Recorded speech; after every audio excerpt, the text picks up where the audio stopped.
Hello बच्चों, हम कर रहे हैं क्लास 7 की मैथ्स एनसीईआरटी गणित प्रकाश का chapter number first large numbers around us. तो आज हम करेंगे इसका पेज नंबर 16। तो पेज नंबर 16 पर हम स्टार्ट कर लेते हैं। First topic, fascinating fact about large numbers. Large numbers के बारे में कुछ आकर्षक बातें, आकर्षक fact. Some interesting fact about large numbers are hidden below. कुछ रोचक तथ्य जो हैं वो यहाँ पर नीचे छुपे हुए हैं। कैलकुलेट द प्रोडक्ट और question to uncover the fact. तो उन फैक्ट को दिखाने के लिए, अनकवर करने के लिए हमें क्या करना पड़ेगा? प्रोडक्ट मल्टीप्लाई करना पड़ेगा। और क्वेश्चन मतलब होता है भाग करने के बाद जो भागफल आता है, इसका मतलब हमें डिवाइड भी करना पड़ेगा। Once you find the product और क्वेश्चन, एक बार जब आप मल्टीप्लाई कर लोगे, मल्टीप्लाई करने के बाद आपको प्रोडक्ट मिल जाएगा और क्वेश्चन मिल जाएगा डिवाइड करने के बाद। Read the number in both Indian and American naming system. तो हमें उस नंबर को दोनों इंडियन और अमेरिकन सिस्टम में रीड भी करना है। Share your thoughts and questions about the fact with the class after you discover each number. तो हर एक नंबर को निकालने के बाद हमें क्या करना है? अपने थॉट्स, क्योंकि जो वो फैक्ट आएगा उसके बारे में अपने थॉट्स और अपने क्वेश्चंस को क्लास में शेयर भी करना है। तो चलिए फर्स्ट टॉपिक पे चलते हैं। यहाँ पर फर्स्ट हमें एक ये बॉक्स दे रखा है, इसमें दो नंबर दे रखे हैं 1250 मल्टीप्लाई 380। इन दोनों को हमें मल्टीप्लाई करना है। तो मल्टीप्लाई करने के बाद आएगा यहाँ पर क्या? इस पैराग्राफ में इसके बारे में बताया गया है। तो देखिए यहाँ पर एक पिक्चर दे रखी है। यहाँ पे पिक्चर में कोई एक सॉन्ग जो है वो गा रहा है, भजन कीर्तन टाइप जो है वो कर रहा है, और उसी के बारे में यहाँ पर पूरा पैराग्राफ के अंदर बताया गया है। तो सबसे पहले हम क्या करेंगे? इन दोनों नंबर्स का मल्टीप्लाई कर लेंगे। तो देखिए इन दोनों नंबर का मल्टीप्लाई जो है मैंने ऑलरेडी यहाँ पर किया हुआ है। तो देख लेते हैं इन दोनों को मल्टीप्लाई करके क्या आता है। ये है 475000। अब क्या करना है? इस नंबर को हमें सबसे पहले इंडियन सिस्टम के अकॉर्डिंग रीड करना है और फिर अमेरिकन सिस्टम के अकॉर्डिंग, क्योंकि हमें ऊपर ही पैराग्राफ में यहाँ पर सबसे पहले बोला गया था कि प्रोडक्ट और क्वेश्चन को निकालने के बाद आपको सबसे पहले इंडियन और अमेरिकन में उसको रीड करना पड़ेगा। तो देखिए इंडियन सिस्टम के अकॉर्डिंग अगर हम उसको रीड करते हैं तो बोलेंगे 4,75,000 और अमेरिकन सिस्टम में हम उसको बोलेंगे 475,000। तो देखिए अब क्या होगा? अब जो ये नंबर आया है वो नंबर मैंने यहाँ पर लिख चुकी हूँ, 4,75,000 को यहाँ पर लिख दिया है। अब देखिए इसके बारे में क्या कहा गया। ये जो नंबर निकल के आया है ना वो क्या है? Is a number of kirtans composed by Purandara Dasa according to legends. तो लेजेंड्स के अकॉर्डिंग, जो पुरानी लोक कथाएं वगैरह हैं उनके अकॉर्डिंग पुरंदर दास जो ये गाना गा रहा है ना, ये पुरंदर दास है। तो पुरंदर दास ने इतने नंबर ऑफ कीर्तन जो है वो कंपोज किए हैं। कंपोज करना मतलब होता है जैसे कोई भी गाना है उसकी जो है धुन तय करना, संगीत तय करना, उसके जो बोल हैं वो लिखना। तो इन सबको कंपोज बोलते हैं। इसका मतलब ये नंबर ऑफ कीर्तन जो हैं वो उसने गाए हैं। ध्यान रखना ये बहुत बड़ा नंबर है, 4,75,000। अब देखिए Purandar Das was a composer and singer in the 15th century. तो 15th सेंचुरी में पुरंदर दास जो है वो एक कंपोजर था और सिंगर था। सिंगर मतलब जो गाना गाता है, गायक। हिज कीर्तन स्पैन सोशल रिफॉर्म। उसके कीर्तन किया करते थे? सोशल रिफॉर्म, भक्ति और स्पिरिचुअलिटी। स्पिरिचुअलिटी का मतलब होता है आध्यात्मिकता, भगवान से जुड़ी जो बातें होती हैं। तो सोशल रिफॉर्म भी फैलाया करते थे। सोशल रिफॉर्म का मतलब होता है जैसे हमारे समाज में मान लो कुछ भी बुराइयां चल रही हैं, उसे हमें लोगों के सामने उजागर करना है कि उसको मिटाने के लिए, उसको दूर करने के लिए, समाज की बुराइयों को दूर करने के लिए सबसे पहले समाज के सामने उनको लाना, अपने सोशल रिफॉर्म्स करना। तो अपने कीर्तन्स वगैरह की वजह से ना उनमें उसके बोल कुछ ऐसे डाल दिया करता था कि लोगों के अंदर जो है वो जागरूकता फैले। तो इस तरह से वो सोशल रिफॉर्म भी किया करता था। He systematized method of for teaching Carnatic music which he follow to the present day. तो उसने क्या किया? यहाँ पर जो कार्नेटिक म्यूजिक है उसका भी यूज किया, उसको भी उसने बनाया और उसका यूज पता है आपको आज प्रेजेंट डे तक किया जा रहा है। अब देखिए अब यहाँ पे हमने ये पैराग्राफ रीड कर लिया। अब हम आते हैं यहाँ पे नेक्स्ट टॉपिक पे। अब जो ये एस्तु है, एस्तु को ना कुछ सरप्राइज हो रहा है। वो क्या कह रहा है? How many years did he live to compose so many songs. तो मैंने देखो आपको स्टार्टिंग में ही बोल दिया था कि ये ना 4,75,000 एक बहुत बड़ा नंबर है। तो वो ये बोल रहा है कि इतने सारे कीर्तन्स को कंपोज करने के लिए वो कितने लंबे टाइम तक लाइव रहा होगा, मीन्स कि वो जीवित रहा होगा। At what age did he start composing songs. और उसने किस एज में गानों को कंपोज करना स्टार्ट कर दिया होगा। If he compose 4,75,000 songs, how many songs per year did he have to compose. तो हर साल वो कितने गानों को कंपोज करता होगा। तो इसके लिए हमें क्या करना पड़ेगा? देखिए कि यहाँ पर हम जो है इसको करके देखते हैं। जैसे हमने बोला कि 4,75,000 ये हमें एक नंबर दे रखा है। अब इतने सारे कीर्तन को कंपोज करने के लिए वो कितने साल तक जिंदा रहा होगा, किस एज से उसने स्टार्ट कर दिया होगा, इसको देखने के लिए हम सबसे पहले ये देखते हैं कि वो कितने साल तक जीवित रहा होगा। क्योंकि हमें नंबर ऑफ ईयर्स तो पता होने चाहिए ना, यहाँ पर नंबर ऑफ ईयर्स हमें पता होंगे तभी तो हम निकालेंगे कि वो कितने नंबर ऑफ ईयर्स तक लाइव रहा। तो हम मान लेते हैं कि वो 100 साल तक जीवित रहा, क्योंकि पहले के टाइम में तो लोग जो हैं वो 100 साल तक आराम से जीवित रह लिया करते थे। तो और हमें तो देखो एक नंबर एज्यूम करना है, आप 90 भी मान सकते हो, 80 भी मान सकते हो, 70 भी मान सकते हो। मैं मैक्सिमम टू मैक्सिमम मान के सोचती हूँ कि यहाँ पर वो 100 साल तक जीवित रहा। अब 100 साल तक जीवित रहने के बाद अब वो जब पैदा हुआ होगा तब तो वो कंपोज करना उसने स्टार्ट नहीं कर दिया होगा। वो पहले छोटा बच्चा होगा, फिर उसके बाद बड़ा हुआ होगा, थोड़ा सा सीखा भी होगा उसने। तो हम मान लेते हैं कि यहाँ पर उसने स्टार्ट कर दिया होगा 15 ईयर्स की एज से। मैं 12 भी मान सकती थी, क्योंकि पहले के टाइम में क्या हुआ करता था कि बच्चे जो हैं वो जल्दी जो है कुछ भी हमें सीखना है वो सीखना स्टार्ट कर दिया करते थे। तो फिर भी मैंने यहाँ पे 15 मान के मैं चल रही हूँ। तो अब क्या हुआ होगा, 100 साल तक वो जीवित रहा, 15 साल की एज से उसने स्टार्ट किया। तो यहाँ पे हमारा नंबर आ जाता है 85, यानी कि 85 साल तक उसने वो जो गाने हैं वो कंपोज किए और गानों को गाया। तो अब हम क्या करेंगे, इस 85 से 4,75,000 को डिवाइड कर लेंगे। तो जब हम इस नंबर को डिवाइड करेंगे तो देखिए डिवाइड करके क्या आता है। तो देखिए यहाँ पर डिवीजन हमारा कंप्लीट हो गया है। तो हमारा अप्रॉक्स जो क्वेश्चन है वो आया है 5588। तो इट मीन्स 85 ईयर्स तक जीवित रह करके वो एक साल में कितने गाने जो है वो कंपोज करेगा, 5588। और टोटल जो है पूरी अपनी लाइफ में 4,75,000। तो यहाँ पर हमें यही पूछा गया है ना कि how many songs per year did he have to compose. तो अगर हमने इसकी लाइफ जो है वो 85 ईयर्स ली है, देखिए हमने इसकी लाइफ कितनी ली है, 85 ईयर्स। तो यहाँ पर ना हम कुछ और भी ले सकते हैं। जैसे हम सपोज करो हम ये लेते हैं कि वो 100 ईयर्स तक जीवित रहता है, लेकिन वो अपना जो काम है वो 20 साल की एज में स्टार्ट करता है। तो क्या होगा, यहाँ पर माइनस करने पर 80 आएगा। अब क्या होगा, यहाँ पर जो ये 4,75,000 है ना, इसको हम 80 से डिवाइड करेंगे, ना कि 85 से करेंगे। तो इसमें एज्यूम करने वाली बात है कि मैंने यहाँ पर उसकी पूरी लाइफ 85 ईयर्स एज्यूम की है। आप अगर कुछ भी दूसरा नंबर करोगे तो यहाँ पर सिंपली आपको सिर्फ डिवाइड करना है। तो अप्रॉक्स हमारा आंसर जो है वो इस तरह से निकल के आ जाएगा, और वो हमारे नंबर टू नंबर वेरी करेगा कि हमने यहाँ पर कितनी उसकी लाइफ ली है। हर व्यक्ति अपने अलग अलग हिसाब से उसके नंबर ले सकता है। तो चलिए आगे देखते हैं। नेक्स्ट है 2100 मल्टीप्लाई 70,000। तो यहाँ पर इन दोनों को मल्टीप्लाई करके जो आएगा वो हमें यहाँ पर लिखना है। अब इसके बाद क्या है, देखिए यहाँ पे जो ये नंबर आएगा उसके बारे में फिर ये पैराग्राफ में बताया गया है। हम तो सबसे पहले क्या करते हैं कि इन दोनों का जो मल्टीप्लाई करके आएगा वो देख लेते हैं। तो देखिए यहाँ पर हमने पहले से ही कर रखा है, इन दोनों नंबर्स को मल्टीप्लाई करने पर आता है हमारा 147 1 2 3 4 5 6, ये 6 जीरोज है। तो अब हमें क्या करना है, सबसे पहले इस नंबर को इंडियन सिस्टम के अकॉर्डिंग लिखना है। तो इंडियन सिस्टम के अकॉर्डिंग क्या बनेगा, 14 करोड़ 70 लाख। और अमेरिकन सिस्टम के अकॉर्डिंग क्या बनेगा, अमेरिकन सिस्टम में बनाने के लिए हमें पहले इसको अमेरिकन सिस्टम के अकॉर्डिंग ही कोमा इंसर्ट करना पड़ेगा। तो ये बनेगा 147 मिलियन। तो आगे देखते हैं, जो ये नंबर हमारा बना है 147 million is the approximate distance in kilometre. ये डिस्टेंस है, अप्रॉक्सीमेट एक डिस्टेंस है किलोमीटर में, कहाँ से कहाँ तक का, between the earth and the sun, earth और सन के बीच का। This distance keeps varying throughout the year. और ये जो डिस्टेंस है ना वो पूरे साल जो है वो वेरी करता रहता है, मीन्स अलग अलग होता रहता है, कभी कम होता है कभी ज़्यादा होता है।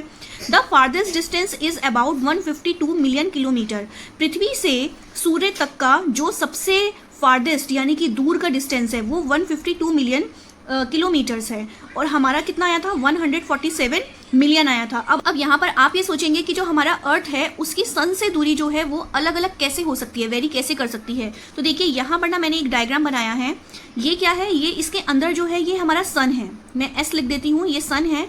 और ये क्या है, ये एक पाथ है, इसका ऑर्बिट है, जिस पर हमारी जो अर्थ है वो क्या करती है, रेवोल्यूशन करती है, यानी कि इसके चारों तरफ, सन के चारों तरफ घूमती है। तो जब वो इस यहाँ पर इस साइड पर होगी तो वो सन से क्या होगी, थोड़ा पास होगी, तो वो डिस्टेंस अलग हो जाएगा। और जब वो घूम करके देखिए यहाँ पर आएगी या फिर यहाँ पर आएगी तो ये वाला रास्ता ना बहुत दूरी का हो जाएगा, जैसा कि हमें सामने से दिखाई भी दे रहा है। तो इन्होंने जो फार्देस्ट है, सबसे दूर वाला जो है वो 152 मिलियन बता रखा है। तो अब आगे देखते हैं इसमें क्या कहा गया है। अब इतना बताने के बाद जो ये रॉक्सी है ना, तो ये क्या बोलती है, how did they measure the distance between the earth and the sun. वो ये बोलती है कि इन्होंने अर्थ से सन तक की जो दूरी है वो कैसे नापी होगी। क्वेश्चन तो बिल्कुल सही है कि कैसे नाप सकते हैं कोई सन से अर्थ तक की दूरी। तो देखिए इसका हम आंसर कैसे लिखेंगे। तो देखिए इसका आंसर हम ये लिख सकते हैं, scientist used telescopes, satellites and mathematical calculations to measure the distance between the earth and the sun. Scientist क्या करते हैं, टेलीस्कोप का यूज़ करते हैं, सैटेलाइट का यूज़ करते हैं और बहुत सारी मैथमेटिकल कैलकुलेशंस लगाते हैं, तो तब वो अर्थ से सन तक की दूरी जो है वो नाप सकते हैं। अब नेक्स्ट देखिए, नेक्स्ट डायलॉग बॉक्स में क्या बोल रखा है, 6400 मल्टीप्लाई 62500। ये एक नंबर है, फिर से हमें इनका मल्टीप्लाई करना है। तो मल्टीप्लाई करके हम देख लेते हैं कितना आता है। सबसे पहले हम मल्टीप्लाई करते हैं नंबर को। यहाँ पर हमारा मल्टीप्लाई करके आया है 4 के साथ में 1 2 3 4 5 6 7 8 जीरोस। तो इंडियन सिस्टम के अकॉर्डिंग हम इसको कैसे लिखेंगे, 40 करोड़। और अमेरिकन सिस्टम के अकॉर्डिंग कैसे लिखेंगे, यहाँ पर ये बनेगा हमारा 400 मिलियन। तो ये 400 मिलियन बनता है। अब ये 400 मिलियन क्या है, is the average number of liters of water the Amazon river discharge into the Atlantic Ocean every second। हर एक सेकंड में अमेजन रिवर जितना पानी अटलांटिक ओशन में गिराती है, ये उसी का नंबर है, उसी की संख्या है। ये क्या है, 400 मिलियन, अभी जो हमने पढ़ा था। The rivers flows into the Atlantic is so much that drinkable fresh water is found even 160 kilometres into the open sea. Rivers जो है वो इस तरह से फ्लो करती है, इतनी तेजी से फ्लो करती है कि जब वो पानी अटलांटिक ओशन में गिरता है तो उसके आसपास जितना भी पानी होता है, कम से कम 160 किलोमीटर तक का, वो सब क्या होता है, ड्रिंकेबल होता है, पीने योग्य होता है। ये इसमें बताया गया है। अब देखिए आगे, As you did before, divide the given numbers to uncover interesting fact about division। अब हमें क्या करना होगा, जैसा कि हम पहले कर चुके हैं, तो उस तरह से हमें बिल्कुल अब डिवाइड का यूज़ करना है, डिवीजन का यूज़ करना है, और हम आगे जो आने वाले क्वेश्चंस हैं उनके जो फैक्ट हैं उनको क्या करेंगे, अनकवर करेंगे। Share your thoughts and questions with the class after you uncover each number. जब हम हर एक नंबर को अनकवर कर देंगे, उसके बाद जो हमारे थॉट्स होंगे, क्वेश्चन्स होंगे, उनको हमें क्लास के साथ में शेयर भी करना होगा। तो चलिए देख लेते हैं डिवीजन वाले क्वेश्चन। सबसे पहला हमारा नंबर दे रखा है 1395000 को डिवाइड करना है हमें 150 से, यानी कि ये नंबर बनता है हमारा 13,95,000। तो देखिए यहाँ पर ऑलरेडी मैंने इस नंबर को लिख रखा है और डिवीजन भी कर रखी है। अब देखिए हम इसको डिवीजन किस तरह से करेंगे। एक साथ 150 से डिवाइड करने मत बैठना आप। सबसे पहले हम क्या करते हैं, अपने क्वेश्चन को थोड़ा सा ईजी बना लेते हैं। कैसे, अब मुझे पता है कि ये 10 से 10 कट सकती है, यहाँ से हमारा नंबर थोड़ा छोटा हो सकता है, तो पहले मैंने 10 से 10 को कट कर लिया। अब जो ये नंबर आया है उसको मैंने 15 से डिवाइड कर लिया, तो 50 से डिवाइड करने पर आता है हमारा 9300। अब इंडियन सिस्टम के अकॉर्डिंग अगर हम इसको रीड करते हैं तो हमारा नंबर बनता है 9300। और अगर हम इसी नंबर को अमेरिकन सिस्टम के अकॉर्डिंग रीड करते हैं तो नंबर बनेगा 9300, बिल्कुल सेम ही बनेगा। और अमेरिकन और इंडियन सिस्टम में नंबर रीड कैसे करते हैं ये मैं अपनी पिछली वीडियोस में आपको अच्छे से समझा चुकी हूँ। तो चलिए मैं यहाँ पर इसका आंसर लिख देती हूँ 9300 9300। तो ये क्या है, ये पता है किलोमीटर्स है। Is the distance in kilometre, ये डिस्टेंस है किलोमीटर में, तो मैं इसके पीछे यहाँ पर किलोमीटर इजिली लिख सकती हूँ। Of the longest single train journey in the world, तो ये क्या है, एक ट्रेन की जर्नी है। एक ट्रेन अपने रास्ते से चलती है और चलते चलते कितना डिस्टेंस कवर कर लेती है, 9300। और पता है ये दुनिया की, पूरे वर्ल्ड की सबसे ऐसी ट्रेन है जो कि सबसे लंबा डिस्टेंस तय करती है। ऑब्वियस है 9300 किलोमीटर तो बहुत ज़्यादा होता है। The train runs in Russia between Moscow and Vladivostok. तो ये जो ट्रेन है वो रशिया में चलती है और कहाँ से कहाँ तक के बीच में डिस्टेंस कवर करती है, मॉस्को से लेकर के व्लादिवोस्टॉक तक। The duration of this journey is about 7 days। और पता है कितना टाइम लेती है ये चलने में, इतना डिस्टेंस यानी कि 9300 किलोमीटर्स वो तय करने में ये पूरे 7 दिन का टाइम लेती है। The longest train route in India. अब देखो यहाँ पे ना आपको एक इन्फॉर्मेशन और बताई गई है, ये तो पूरी वर्ल्ड की बात हो रही है, लेकिन आप अगर इंडिया की बात करें ना तो इंडिया में जो सबसे लॉन्गेस्ट ट्रेन है, अब इसमें लॉन्गेस्ट ट्रेन का मतलब ये नहीं होता कि ट्रेन लंबी है, ट्रेन लंबी नहीं है, वो जो रास्ता तय कर रही है वो सबसे लंबा है। Is from Dibrugarh in Assam to Kanyakumari in Tamil Nadu. तो देखिए अगर एक ट्रेन जो है वो डिब्रूगढ़ असम से चलती है और तमिलनाडु में कन्याकुमारी तक चलती है तो वो टोटल पता है कितना डिस्टेंस कवर करेगी, 4219, और कितने टाइम में करेगी, 76 आवर्स में करेगी। तो ये इंडिया की सबसे लॉन्गेस्ट ट्रेन जर्नी होगी। और वर्ल्ड की कौन सी होगी, 9300 किलोमीटर। तो देखिए ये कुछ फैक्ट है जो कि आपको पता होने चाहिए। तो चलिए नेक्स्ट हम आगे बढ़ते हैं। नेक्स्ट पेज पे अब इन्फॉर्मेशन हमें क्या दे रखी है, नेक्स्ट है देखिए यहाँ पर एक ये जानवर बना हुआ है। अब ये कौन है, ये है एडल्ट ब्लू व्हेल कैन वेग मोर देन। अब देखिए एडल्ट ब्लू व्हेल का जो वजन है, वेट है, वो कितना होता है, इस नंबर को इस नंबर से जो डिवाइड करके आएगा उतना जो है वो ये हो सकता है। अब देखिए इसको डिवाइड करके कितना आएगा, देखिए यहाँ पर मैंने इस नंबर को डिवाइड जो है ऑलरेडी कर रखा है। तो पहले हमने ये नंबर लिखा, देन डिवाइड 700। तो अब देखिए यहाँ पर हमें डिवाइड ना टोटल 700 से नहीं करना है, अपने क्वेश्चन को इजी बनाने का काम आपका ही है। कैसे बनाएंगे इजी, दो नंबर से दो नंबर को यहाँ पर कट कर लेंगे। अब जो नंबर बचा है वो थोड़ा छोटा हो गया है, अब उसको सिर्फ 7 से डिवाइड कर लेंगे। और 7 की टेबल तो हमें आती है ना, कितना होगा यहाँ पे 105 को हम 7 से कट भी कर सकते हैं। 7 1 जा 7 और यहाँ पे क्या बचा 3 और 5 मिलके क्या बन जाएंगे 35, 7 5 जा 35। तो ये और बाकी जीरो कितनी होगी 1 2 3 4 जो है इसके साथ में आ जाएगी। तो ये हमारा टोटल कितना बन जाएगा 1,50,000 इंडियन सिस्टम के अकॉर्डिंग। और अगर हम इसको अमेरिकन सिस्टम के अकॉर्डिंग देखें तो ये 150,000 बनेगा। तो चलिए इसके कुछ फैक्ट के बारे में जानते हैं कि ये क्या है। अब देखिए यहाँ पर जो आया है ना हमारा 1,50,000, वो क्या है, वो किलोग्राम है और वो वेट है किसका, इस एडल्ट व्हेल का। न्यू बॉर्न ब्लू व्हेल वेग अराउंड 2700 किलोग्राम। जो एक न्यू बॉर्न ब्लू व्हेल होती है ना, जिसका अभी अभी जन्म हुआ है, उसका वेट 2700 किलोग्राम होता है, which is similar to the weight of an adult hippopotamus, जो कि एक एडल्ट यानी कि जवान हिपोपोटामस के वेट के बराबर होता है। The heart of a blue whale was recorded to be nearly 700 kilogram. और जो ब्लू व्हेल का हार्ट होता है ना वो 700 किलोग्राम होता है। The tongue of blue whale weighs as much as an elephant, और जो उसकी टंग होती है वो तो एलिफेंट के बराबर होती है। Blue whale can eat up to 3,500 kilogram of krill every day. तो ब्लू व्हेल जो है वो एक दिन में 3,500 किलोग्राम क्रिल को खा सकती है। क्रिल क्या होता है, जैसे समुद्रों में पाए जाने वाले बहुत सारे वो झींगा टाइप होते हैं ना, मछलियां बोल लो या फिर झींगा बोल लो, जो कि झुंड में रहते हैं, तो उनको खा जाती है ये। The largest non land animal, तो ये क्या है, दुनिया का सबसे बड़ा लैंड एनिमल है ये। Again dinosaurs is estimated to weigh 90,000 kilogram. तो यहाँ पर इस एनिमल के बारे में बताया गया है कि इसका वेट जो है वो 90,000 किलोग्राम होता है। तो देखिए ब्लू व्हेल के बारे में आज हमने पढ़ा और कितने सारे फैक्ट इसके बारे में हमने जाने कि ये कितना एक बिग एनिमल होता है। तो चलिए नेक्स्ट क्वेश्चन पे जाते हैं। अब नेक्स्ट यहाँ पर दे रखा है 5 2 और उसके साथ में बहुत सारी जीरो है, हम काउंट कर लेते हैं 1 2 3 4 5 6 7 8 9 और यहाँ पर फिर साथ में क्या है डिवाइड 130। अब इन दोनों को जो डिवाइड करके आएगा वो यहाँ पर हमें लिखना है। अब वो क्या होगा, अब यहाँ पर इस नंबर को डिवाइड करने के लिए यहाँ पे मैंने ये नंबर लिखा है डिवाइड। तो अब देखिए इसको डिवाइड करना ना बहुत इजी है। कैसे, जैसे हमने ऊपर नंबर्स में पढ़ा था, एक जीरो से एक जीरो जो है हम कट कर लेंगे सबसे पहले, और उसके बाद हमें 13 की टेबल तो आती है ना। 13 टेबल क्या होती है, 13 1 13 और 13 4 52। तो अब हम क्या करेंगे 4 लिखेंगे और 4 के साथ में जितनी भी जीरोस बची हुई हैं वो लिख देंगे। तो बच्चों हर क्वेश्चन में डिवाइड करने की जरूरत नहीं होती है, कुछ क्वेश्चंस जो है हम अपने माइंड की कैलकुलेशन से भी कट कर सकते हैं।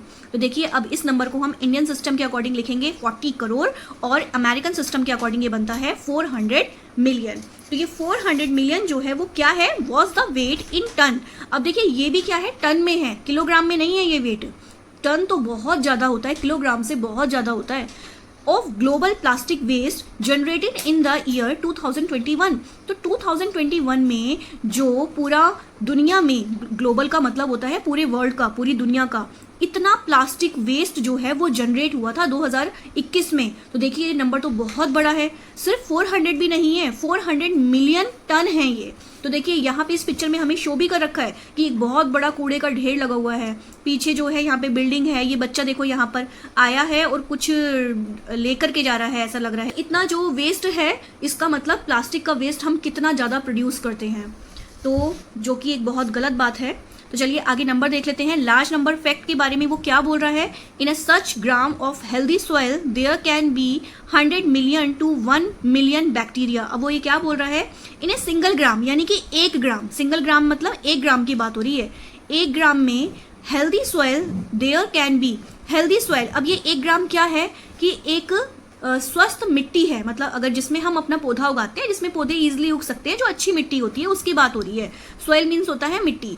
Can be, there can be 100 million to 1 million bacteria, तो उसमें 100 मिलियन से लेकर के 1 बिलियन तक बैक्टीरिया हो सकते हैं। अब देखिए कितनी छोटी सी क्वांटिटी है मिट्टी की, 1 ग्राम, और उसमें कितनी बैक्टीरिया की संख्या हो गई, 100 मिलियन से 1 billion bacteria.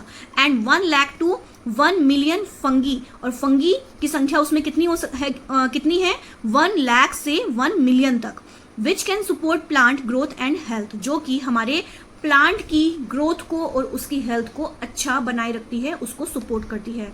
Such share such large numbers fact you know come across with your class, तो ऐसे ही लार्ज नंबर्स की ये फैक्ट जो है आपको पता चल गए हैं। अब आप जो है अपने क्लास के साथ में, अपने फ्रेंड्स के साथ में उन सबको शेयर कर सकते हो। तो आई होप ये सारी फैक्ट आपको समझ में आए होंगे। अगर मेरी वीडियो अच्छी लगी हो तो लाइक कर दीजिए, चैनल को सब्सक्राइब कर दीजिए। नेक्स्ट पोर्शन अब हम नेक्स्ट क्लास में करेंगे।